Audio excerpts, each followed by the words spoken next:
जय हिंद। आप देख रहे हैं द कैनी न्यूज। पुरानी पेंशन के ऊपर भारत सरकार का आ रहा है बहुत बड़ा अप टू डेट। आइए देखते हैं क्या लिखा हुआ है इस भारत सरकार के लेटर में भारत सरकार वित्त मंत्रालय वित्तीय सेवाएं विभाग लोकसभा में ये प्रश्न पूछा गया है। पुरानी पेंशन से संबंधित प्रश्न करने वाले दिग्गज सांसद श्री असदुद्दीन ओवैसी साहब है और ये प्रश्न संख्या 854 में क से च तक सवाल पूछते हैं। क्या इनका सवाल है और भारत सरकार ने क्या इस पे जवाब दिया है, इसको पहले अक्षरशः समझ लेते हैं, उसके बाद फिर आगे चर्चा करेंगे। क नंबर इनका सवाल है, क्या कई राज्यों ने अपने सरकारी कर्मचारियों के लिए पुरानी पेंशन योजना ओपीएस फिर से शुरू की है और यदि हाँ तो तत्व संबंधी ब्यौरा क्या है। ख नंबर इनका सवाल है, क्या कई राज्यों ने सरकार से ओपीएस शुरू करने के लिए राष्ट्रीय पेंशन योजना अर्थात एनपीएस का पैसा लौटाने की मांग की है।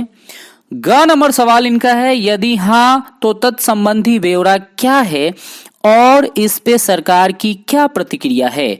घ नंबर सवाल इनका है, जिन राज्यों ने ओपीएस शुरू किया है उन्हें एनपीएस का पैसा लौटाने के लिए सरकार द्वारा क्या निर्णय लिया गया है या लिया जा रहा है। इस पे इन्होंने जवाब मांगा है।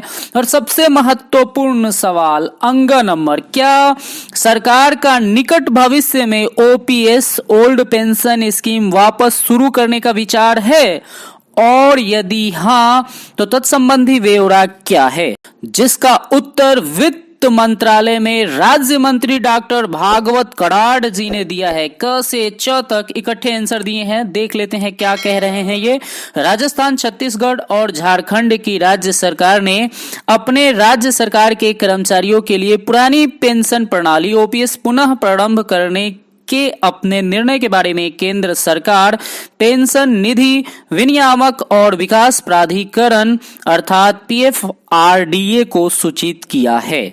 पंजाब राज्य सरकार ने दिनांक 18/11/2022 को अपने सरकारी कर्मचारियों जिन्हें वर्तमान में राष्ट्रीय पेंशन प्रणाली एनपीएस के अंतर्गत कवर किया जा रहा है के लिए ओपीएस का कार्यान्वयन करने के संबंध में अधिसूचना जारी की है। जी हाँ, पंजाब सरकार ने अधिसूचना जारी की है।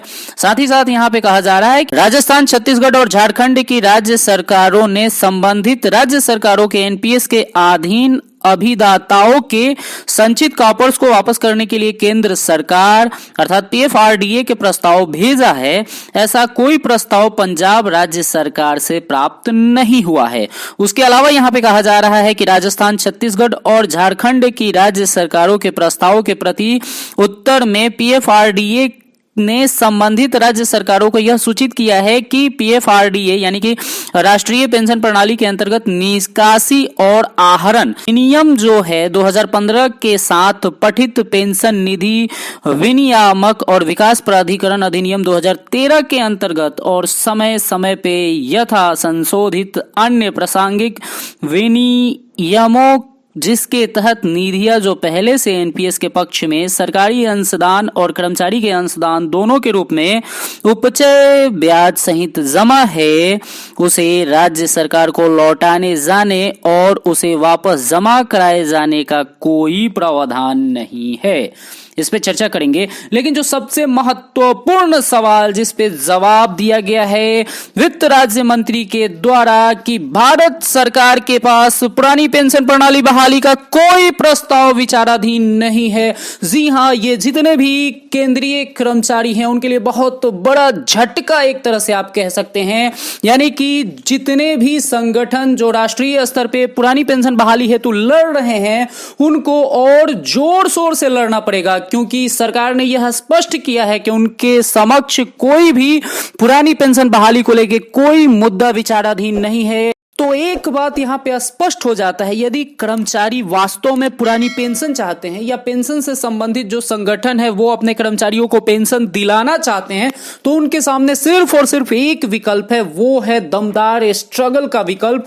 कर्मचारियों को ये समझना होगा और जितने भी पुरानी पेंशन को लेकर लड़ रहे संगठन है उनको अपने कर्मचारियों को समझाना होगा, उनके दिलों में जोश और जज्बा जगाना होगा कि यदि वास्तव में वो अपने बुढ़ापा को सुख चैन से कटते हुए देखना चाहते हैं तो जवानी के थोड़ा सा सुख चैन को त्याग करके और अपने बुढ़ापे के लिए स्ट्रगल करना पड़ेगा, उनको घर से निकलना पड़ेगा, उनको पुरानी पेंशन के लिए लड़ना पड़ेगा। तभी आपको 2024 के पहले जो आपका सपना है कि हमें पुरानी पेंशन मिल जाए, सरकार पे कुछ दबाव बनाया जाए, तो उसके लिए आपको भरपूर स्ट्रगल करना पड़ेगा। और ये नहीं करते हैं तो सरकार इतनी मजबूत है कि उनको कानों पे जू तक नहीं रहेंगी। जैसे आज कह दे रहे हैं कि कोई विचाराधीन नहीं है, वैसे 2024 के पहले या 24 के बाद भी कह देंगे कि ऐसा कोई विचाराधीन नहीं है।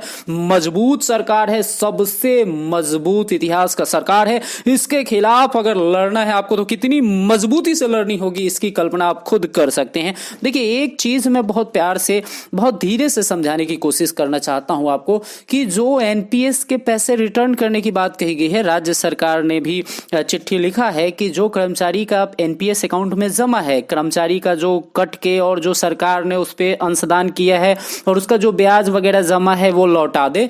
तो साफ साफ सरकार, केंद्र सरकार या फिर ट्रस्ट एनपीएस का कह रहा है कि ऐसे लौटाने का कोई प्रावधान नहीं है।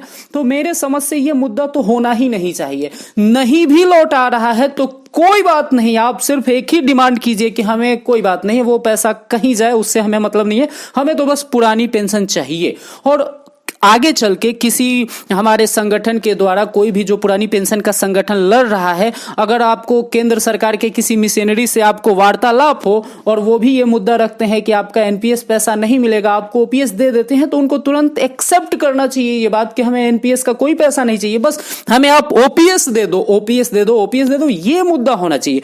ओपीएस के अलावा और कुछ नहीं, उनको ये दिखाओ कि हमारे लिए ओपीएस कितना जरूरी है, एक कर्मचारी के लिए पुरानी पेंशन बुढ़ापे का कितना बड़ा सहारा है, इस बात को एहसास दिलाइए। हिमाचल प्रदेश को हरा के आप सोच रहे होंगे कि हम एनपीएस पूरे भारत में लागू करवा दें, तो ये बहुत ही मुश्किल है। एक जगह से आपको आंशिक सफलता मिलने पे आप इतनी बड़ी जो है सो कि फैसला यूं ही छोड़ नहीं दे सकते हैं समय पे, भविष्य पे। मैं मानता हूं कि वहां पे पूर्व सीएम ने यह बात माना कि कांग्रेस के पास कोई मुद्दा नहीं था, वो सिर्फ और सिर्फ पुरानी पेंशन को लेकर सत्ता में आए हैं। उसके बावजूद क्या मोदी साहब मान रहे हैं? क्या दूसरे राज्य के जो सीएम है वो मान रहे हैं? आपको इस बात का एहसास दिलाना पड़ेगा। राष्ट्रीय स्तर पे इस मुद्दे को बहुत ही मजबूती के साथ उठाना पड़ेगा। साथियों, इस वीडियो में इतना ही। वीडियो आपको पसंद आया होगा, पसंद आया तो लाइक कीजिए, अपने सभी कर्मचारी मित्रों के बीच शेयर कीजिए और चैनल पे नए हैं तो सब्सक्राइब अवश्य कर लीजिए। अपना ख्याल रखिए। Take care. जय हिंद, जय भारत।